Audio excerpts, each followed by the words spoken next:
পাচ্ছেন এখানে আমি নারিকেলের পিঠা বানাবো। এই যে নারিকেলটাকে আমি ভালো করে গুড় দিয়ে, দারচিনি, এলাচ দিয়ে আমি এটা সুন্দর করে বেজে নিছি। তো আপনারা দেখতে পাচ্ছেন এটা বেজে নিছি। আর এখানে দেখেন কাই করে নিলাম। কাইটা মাজানোর পরে এই যে আমি একটা রুটি বানিয়ে নিলাম। এই যে এখন আমি এটাকে সিদ্ধ করে নিব। তারপরে আমি এই পিঠাটা কেমন হয় আপনাদেরকে ফাইনাল লুকস দেখাচ্ছি।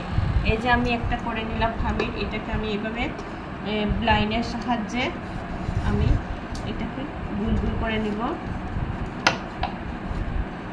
এইভাবে করে নিয়ে একটা রুটি বানাবো। পাতলা না, এটা একটু বাড়ি রুটি হবে। আর এই বাড়ি রুটির মধ্যেই আমি নারকেল দিয়ে এটা সাজাবো। তুমি এটা কি বানাচ্ছ?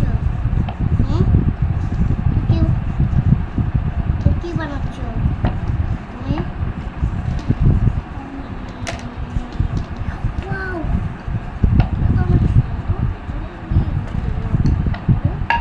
এই যে দেখতে পাচ্ছেন আমি এখানে আব্বু এসব করে না মা, দুষ্টু করতেছে, আমি এখন কিন্তু মারবো।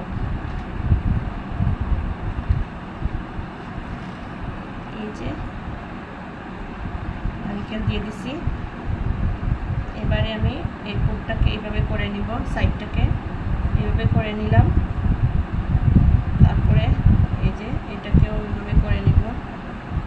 এই যে এমন করে নিলাম এইভাবে। এবারে সুন্দর করে নিলাম।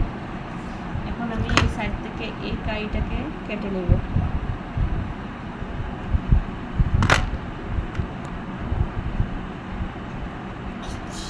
আমি যখন কেটে নিলাম, এখন এই সাইডটা লাগিয়ে নিলাম। এখন আমি এভাবে এটাকে সিদ্ধ করে নিব। তো কেমন হইলে বলবেন। ফাইনাল লুকসের জন্য পরবর্তী ভিডিওতে দেখাচ্ছি।